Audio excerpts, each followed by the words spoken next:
अरे बेटा तुसी किथे हो? माँ मैं ओथे आया सी की कहते हैं, हाँ पश्चिम बंगाल से। क्या तू ओथे की करा सी? तू तो दिल्ली गया सी। अरे माँ तुसी चिंता ना करो, मैं काम के वास्ते ही बंगाल आया सी। और माँ 10 दिना से मैं इधर सी और मैनू एक सुंदर लड़की नाल प्यार हो गया सी। इते वो बंगाली बोलदी, हाँ माँ ओदे नाल विआह करना चाहुंदी, या मेरे प्रेम विआह नू इनकार तो नहीं करोगी सी? क्या तू ये गल कर रहा है? असी पंजाबी परिवार में बंगाली लड़की? ठीक, हाँ मैं तुम दोनों दा ब्याह करवा दूंगी। थैंक यू माँ, मैं जंदा सी आप जरूर मानोगे। माँ बेटे की बात जिठानी रश्मि सुन लेती है और उसके फोन काटने के बाद कहती है, माँ जी मैनू बंगाली देवरानी नहीं चाहती सी, आप प्लीज देवर जी नो ब्याह करान तो रोको। ए तू की कह रही है? ऐसा नहीं हो सकता। मैं ते अपने बेटे की खुशी विच ही खुशी हाँ, भले ही वो बंगाली कुड़ी हो, ब्याह तो मेरे बेटे का उसी नाल होगा and this is final. Waheguru ji तुसी ए की किता? मैनू एक बंगाली देवरानी नहीं चाहिदी। पता नहीं ओदा रंग रूप, ओदा खान पान रहन सहन कैसा होगा। कहीं ओ देरानी मच्छी तो नहीं पकाएगी? छी माँ जी अभी भी टाइम सी, उन्हें रोक दो, एक बंगाली देवरानी नहीं चाहिदी है। चुप कर, है तू क्या रट लगा रखी है? मुझे बंगाली देवरानी नहीं चाहिए, मुझे बंगाली देवरानी नहीं चाहिए, ब्याह तो मेरे बेटे नाल ओदा होके रहेगा।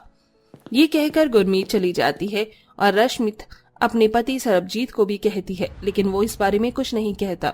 शादी होने तक रश्मित अपने देवर की शादी बंगाली देवरानी से रोकने की बहुत सारी अड़चन पैदा करती है और देवर का ब्रेन वॉश करने की भी वो कोशिश करती है, लेकिन कुछ नहीं हो पाता। जल्द ही बेटा कुलदीप अपनी बंगाली शोभिता और उसके परिवार के साथ आ जाता है, जहां कुछ ही दिनों में उन दोनों की दोनों रीति रिवाज से शादी हो जाती है। गृह प्रवेश कर गुरमीत रश्मित से बंगाली बहू का गृह प्रवेश करवाने को कहती है, लेकिन वो मुंह फुलाकर बैठी होती है। तुझे समझ नहीं आंदी, बहू दा गृह प्रवेश करवा। माँ जी मैनू ए बंगाली देवरानी नहीं चाहिए सी, मैं नहीं करांगी। बस करो रश्मित, और कितना मना करोगी? देखो अब वो शादी करके इस घर में आ गई है और तुम्हारी देवरानी बन चुकी है, और इस बात को कोई नहीं झुटला सकता, वाहिगुरु जी भी नहीं। यही तो प्रॉब्लम सी, मेरी तो बहुत अरमान सी कि मेरी देवरानी पंजाबी हो, पर ऐ तो बंगालन निकली। कोई बात नहीं जिठानी, अमार दुजना दुजान के बोनेरा मातो बाली भाषा। तू मैनू अपनी लैंग्वेज में कौन सी गाली दे रही है? हाँ कुलदीप तुम्हारे साथ एथा दीन चिलम्बाले अमी ओरा भाषा किचुता बुझते परिचय किंतु अमिया बालाछी त दया करे बुझिया मालून। ठीक है मैं बोलता हूँ भाभी, मेरी बोटी कहती सी कि मैं आपको गाली नहीं दे रही, उसको बंगाली भाषा आती है इसलिए वो बंगाली में बोल रही है। धीरे धीरे आप दोनों ही एक ही घर में एडजस्ट हो जाओगे। मैनू पूरा भरोसा है। आजा पुत्र आजा, चल बहू गृह प्रवेश करवा दे। और फिर ना चाहते हुए भी रश्मित को अपनी बंगालन देवरानी का गृह प्रवेश करवाना पड़ता है। बंगालन बहू घर के अंदर आ जाती है, सब लोग बहुत खुश होते हैं, लेकिन जेठानी दुखी होती है और अपने कमरे में चली जाती है और अपने पति के कमरे में आने पर उसे तकिए से मार रही होती है। तुसी की करी रश्मित, मैनू मारेगी क्या? हाँ मैं मारूंगी, सारिया नु मेरा दिमाग खराब किता है, और सबसे बड़ा तो तुसी हो जो मेरा समर्थन नहीं करता सी। खास मानू खानी तुसी तो हटो परे। रश्मि सरबजीत को कमरे से बाहर निकाल देती है, लेकिन अगले दिन बंगालन बहू रसोई में जाकर खाना बना रही होती है, तभी सास और जेठानी आते हैं। अरे बहू तू की बना रही है? माँ जी मैं एता बनाची बंगाली मुर्गी झोल, रसगुल्ला मीठे माँ और बैंगन फ्राई चावल और मच्छी करी। हे वाहिगुरु, हम चिकन खाने वाले लोग पंजाबी है, मछली वछली खाने वाले नहीं, और तुम बंगाली खाना क्यों बना रही हो? देखो हम पंजाबी लोग हैं और इस घर विच पंजाबी खाना ही बनेगा। अरे शोभिता बहू, हम पंजाबी लोग चिकन वगैरह ही खाते हैं, तू मछली वगैरह रहने दे। और मीठे में क्या बना रही है? रसगुल्ला? हाँ माँ जी रसगुल्ला, एक और बढ़िया सी मिठाई है मेष्टी दोई, किसी दिन बनाकर खिलाऊंगी। ठीक है बहू बनाना, हुन जल्दी खाना पका, मैनू भूख लगती सी। और हाँ सुन, हमने पंजाबी खाना तो बहुत खाया है, हुन आज बंगाली खाना भी बना दे, मछली भी चलेगी आज तो। सच्ची माँ जी शुक्रिया।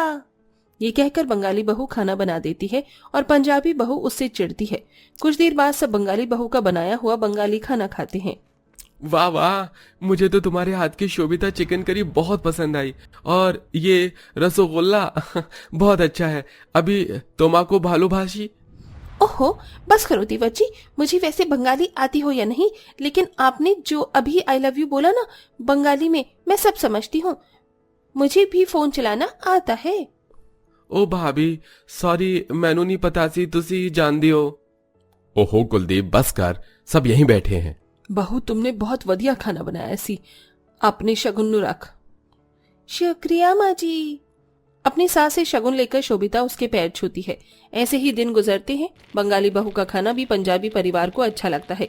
धीरे धीरे रसोई में वो एक टाइम का खाना बनाने लगती है और बार बार पंजाबी जेठानी उसके काम को खराब करने की कोशिश करती है, तो कभी उसके किए काम को खराब बताती है।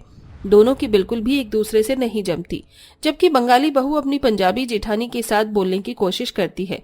ऐसे ही एक दिन रसोई में बंगाली बहू आलू पोस्ता बना रही होती है। तभी हुण तुसी बंगाली खाने को छड़ पंजाबी खाना बनाना भी शुरू कर दिता, जैसा कि सरसों दा साग, मक्के दी रोटी, छोला भटूरा, लस्सी, पर तुसी तो ऐसा बनाना ही नहीं आंदा। कोई बात नहीं दीदी, मैं धीरे धीरे सब सीख जाऊंगी।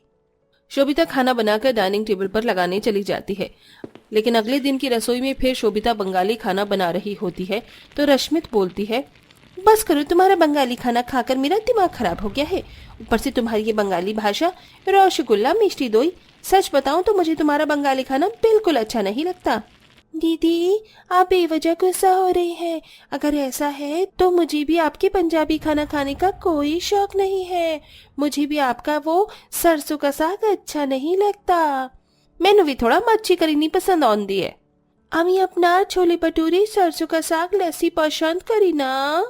अच्छा तुझे ये नहीं पसंद? मुझे तो तू भी नहीं पसंद। मुझे पूरा बंगाल ही नहीं पसंद है ना बंगालन तू। Same to you. इतने में पंजाबी जेठानी और बंगालन देवरानी एक दूसरे से करछी बेलन लेकर लड़ने लगती हैं, तो कभी एक दूसरे के बाल पकड़ लेती हैं। इतने में सास और दोनों के पति आकर उन्हें अलग करते हैं। बस करो रश्मित, तुम तो बड़ी हो, ऐसा मत करो। ओनो समझाओ, ओ बंगालन नु, मैनू नहीं। शोभिता तुम्हें ऐसा नहीं करना चाहिए था। आमी इसी नहीं, तारा आमा के जोर करो छी। बस कर दो कुत्ते बिल्ली दी तरह लड़ना। देख लिया माँ जी आपने, इसीलिए मैं आपको बोल रही थी मैंने एक बंगाली देवरानी नहीं ज्वाइन दी है, पर आप नहीं मानी। देखो तुम दोनों एक ही घर में हो और तुम्हें एक दूसरे के साथ रहना पड़ेगा, वो भी प्यार से। अरे एक बार कोशिश तो करो तुम दोनों। जी माँ जी। अगली शाम दोनों रसोई में अपने अंदाज का खाना बना रही होती हैं। तभी जिठानी जी आम क्षमा करो, मुझे भी माफ कर दो, कल ज्यादा ही हो गया था। कैसे देखोगी तुम पंजाबी खाना बनाना वैसे? दीदी आमे मुझे पंजाबी खाना बनाना सिखाइबो, आमे अवश्य बनाना सीखेगी। तो किस किस्म दी मिट्टी दी बानी है? मैं इना जलील कर दिया फिर भी हंसकर जवाब दें दिए। बुरा नहीं लगता क्या? आप मेरी बड़ी बहन जैसी हो, अमार खराब लागे बाकी ना। अच्छा दीदी मैंने सुना है जनवरी में खूब मजे से लोहड़ी मनाई जाती है।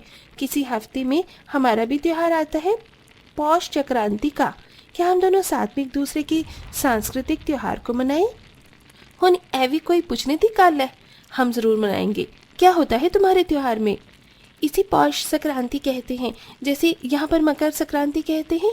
चावल के आटे से व्यंजन बनाया जाता है और लक्ष्मी माता की पूजा होती है, क्योंकि इस दिन किसान फसल काटते हैं। और आपके में लोहड़ी कैसे मनाते हैं? लोहड़ी के दिन आग जलाई जाती सी और फुले गज्जा कम पट्टी मूंगफली बाटी जांदियां। एक खुशी का त्योहार होंदा सी। बंगाली देवरानी और पंजाबी जेठानी की बातें सास और दोनों के पति रसोई के बाहर खड़े होकर सुन लेते हैं और बेहद खुश होते हैं। कुछ दिनों बाद बंगाली देवरानी अपने पंजाबी परिवार के साथ खुशी खुशी लोहड़ी का त्योहार मनाती है और अगले दिन ही पंजाबी परिवार पंजाबी जेठानी बड़ी खुशी से बंगाली देवरानी के रीति रिवाज से पौष संक्रांति मनाती है। लक्ष्मी माता की पूजा करती है, चावल के बने आटे से अच्छा अच्छा खाना बनाकर सबको खिलाती है। इस तरह बंगाली देवरानी और पंजाबी जेठानी एक दूसरे से तौर तरीकों को अपनाती हैं, नई चीजें सीखती हैं, जिससे दोनों संस्कृति का ताना बाना बन जाता है और सब खुशी खुशी रहने लगते हैं। तो देखा आपने दोस्तों, ये है हमारा प्यारा देश भारत, जिसमें कई प्रकार के अलग अलग धर्म और संस्कृति के लोग रहते हैं। जिसमें से एक थी हमारी कहानी की बंगालन देवरानी और पंजाबी जेठानी, जो तौर तरीके से एक दूसरे से बिल्कुल विपरीत थी, लेकिन एक ससुराल में आने के बाद दोनों ने ही एक दूसरे के संस्कार अपनाए और खुशी खुशी साथ में रहने लगी। तो दोस्तों, आपको हमारी इस कहानी से क्या सीख मिलती है, हमें कमेंट में जरूर बताएं। साथ ही ऐसे ही इंटरेस्टिंग वीडियो के लिए हमारे चैनल को सब्सक्राइब करना ना भूलें।